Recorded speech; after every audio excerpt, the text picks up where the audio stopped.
Okay, so this is problem 11.1.65, and they tell us that two integers are randomly selected from the set of elements contain the counting numbers 1 through 9, and they're added together, and then we want to find the probability that their sum is 14 if they are selected, and we want to find selection with replacement and then without replacement. Okay, all right, so we're starting from this set right here.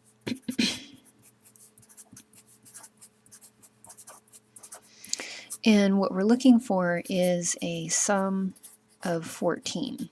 And we want the probability in two different ways. We want to find the probability of getting a sum of 14 if there is replacement of the numbers back into the set, and then also if there isn't replacement. Okay. All right, so the first thing is if there is replacement, let's do with replacement first.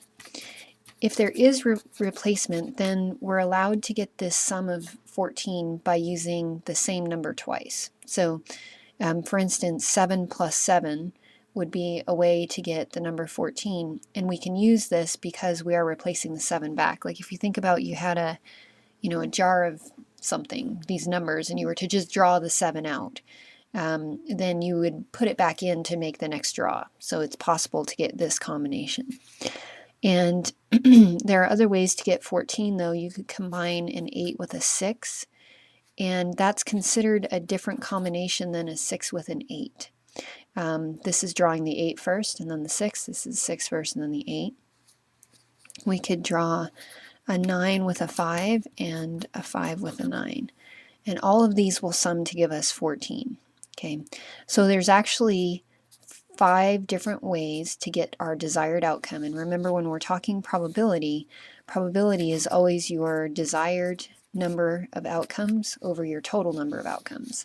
So the probability of this event would be 5 in order to get, that takes care of these 5 right here, in order to get the 14. But then we have to think about how many different sums are there? Well, essentially what you're doing is you're adding two numbers together. So the first number, you have 9 choices, and the second number you have 9 choices also because you are with replacement. Okay, so it ends up that the probability for this event would be 5 out of 81, and then you would reduce that fraction if it does reduce, but it doesn't. So that would be your answer in part A. Okay. In part B, when they're asking without replacement, we just have to think about how does that change this problem. Okay.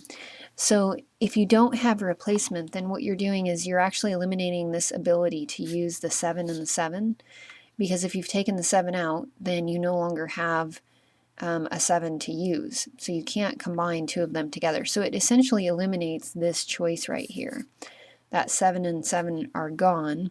So you can just have an 8 and a 6 and an 8, a 9 and a 5, and a 5 and a 9 for your desired portion of your fraction.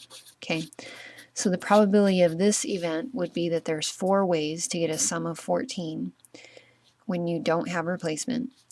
And there's actually 72 total ways. And the reason that the denominator changes is the first number you have 9 choices to choose from, 1 through 9, but then you've chosen one of them, and since we don't have replacement, you only have 8 numbers left to choose from for the second number. So your total number of ways, which is always the denominator of these probability problems, is going to be 9 times 8, which is 72. Okay, so this is 4 over 72. And that will reduce. 4 goes into 4 once, into 72 18 times. So this actually reduces to be 1 over 18. And that will be the answer of the second part there.